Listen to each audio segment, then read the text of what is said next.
शुभम करोति मंगलम। प्रभु श्री राम की कृपा आप सभी पर बनी रहे। मैं रूपाली श्रीवास्तव आप सभी का हार्दिक स्वागत करती हूँ, अभिनंदन करती हूँ हमारे YouTube channel astro solution point और रूपाली श्रीवास्तव में। आशा करती हूँ कि आप सभी स्वस्थ होंगे और प्रसन्न होंगे। तो चलिए चर्चा करते हैं नवरात्रि के 9 दिन के महापर्व की। आपको सबसे पहले आप सभी को नवरात्रि की ढेर सारी शुभकामनाएं। माँ दुर्गा का आशीर्वाद आप पर और आपके परिवार पर बरसे, ऐसी मेरी शुभकामनाएं। तो नवरात्रि की शुरुआत 15 अक्टूबर से हो रही है। जो 15 अक्टूबर को शारदीय नवरात्रि की शुरुआत होगी, जो कि नौमी तिथि जो है वो 23 तारीख को है। साथ ही साथ 24 तारीख को हम दशहरा का महापर्व मनाएंगे। तो मैं आपको आज बताने वाली हूँ कि 9 दिनों तक हम देवी शक्ति की आराधना करते हैं। तो किस प्रकार 9 दिनों तक अगर आपके कोई ग्रह खराब है तो इस दिन 9 देवियों का पूजन करके आप अपने ग्रह नक्षत्रों को भी अनुकूल कर सकते हैं। तो चलिए मैं आपको बताती हूँ कि किस प्रकार ये कार्य आप कर सकते हैं। जो माता शैलपुत्री की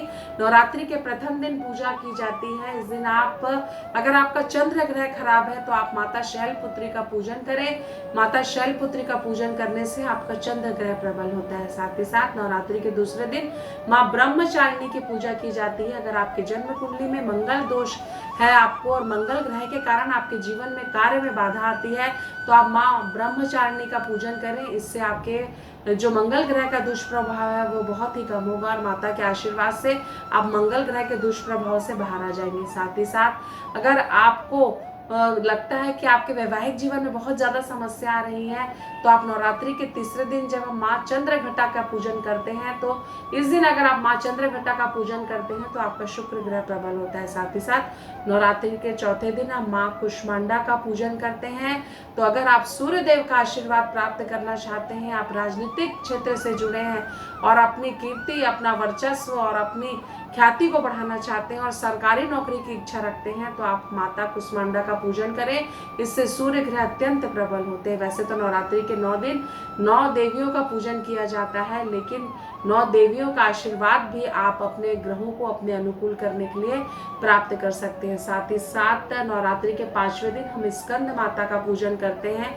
अगर आपके जीवन में, आपके कैरियर में समस्या आ रही है, आपके बच्चे को बोलने में कोई समस्या आती है, साथ ही साथ पैसा आपके जीवन में नहीं रुकता और लाख प्रयास के बाद भी आपके कार्य बनते बनते रुक जाते हैं, तो आप स्कंद माता का नवरात्रि के दिन पूजन करें।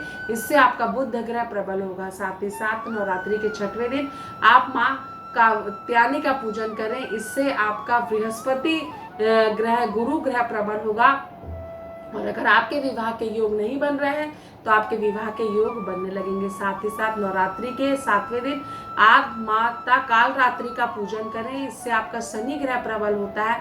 अगर आप शनि की 7.5 के प्रभाव में हैं और आपको हमेशा कष्ट रहता है या पैसा आपके जीवन में नहीं रुक रहा है, लोगों के साथ आपके संबंध खराब हो रहे हैं, तो आप इसका पूजन माता काल रात्रि का जरूर करें। इससे आपका शनि ग्रह प्रबल होगा। साथ ही साथ नवरात्रि के 8वें दिन आप महागौरी का पूजन करें। अगर आपके जीवन में आपको मानसिक अशांति रहती है, आपका मन स्थिर नहीं रहता, साथ ही साथ आपका हर कार्य बिगड़ने लगता है और आपका मन बहुत भ्रमित रहता है, तो आप नवरात्रि के 8वें दिन महागौरी का पूजन अवश्य करें। इससे आपका राहु ग्रह बहुत ज्यादा स्ट्रांग होता है। साथ ही साथ नवरात्रि के 9वें दिन आप सिद्धिदात्री माता का पूजन करें। इससे केतु ग्रह बहुत ज्यादा प्रबल होता है और अगर आप सिद्धि की प्राप्ति करना चाहते हैं, आप अध्यात्म के क्षेत्र से जुड़े हुए हैं, आप ज्योतिष के क्षेत्र से जुड़े हुए हैं, तो आपको माता सिद्धिदात्री का पूजन अवश्य करना चाहिए। तो आपने जाना कि किस प्रकार नवरात्रि के 9 दिन 9 शक्तियों का पूजन कर कर हम अपने 9 ग्रहों को भी अपने अनुकूल कर सकते हैं। माता गौरी, माता कात्यायनी, माता चंद्रघटा, माता कुष्मांडा, माता कात्यायनी, कालरात्रि, महागौरी, शैलपुत्री, ब्रह्मचारिणी, इन सभी का आशीर्वाद आपको प्राप्त हो। इन्हीं शुभकामनाओं के साथ एक बार फिर से आप सभी को नवरात्रि की ढेर सारी शुभकामनाएं। अगर आपको वीडियो अच्छा लगे तो इसे लाइक और शेयर करना बिल्कुल भी ना भूलें। साथ ही साथ अगर आप मुझसे पर्सनल अपॉइंटमेंट लेना चाहते हैं तो आप स्क्रीन में दिखाए हुए नंबरों पर कॉल कर मुझसे अपॉइंटमेंट ले सकते हैं। नमस्कार।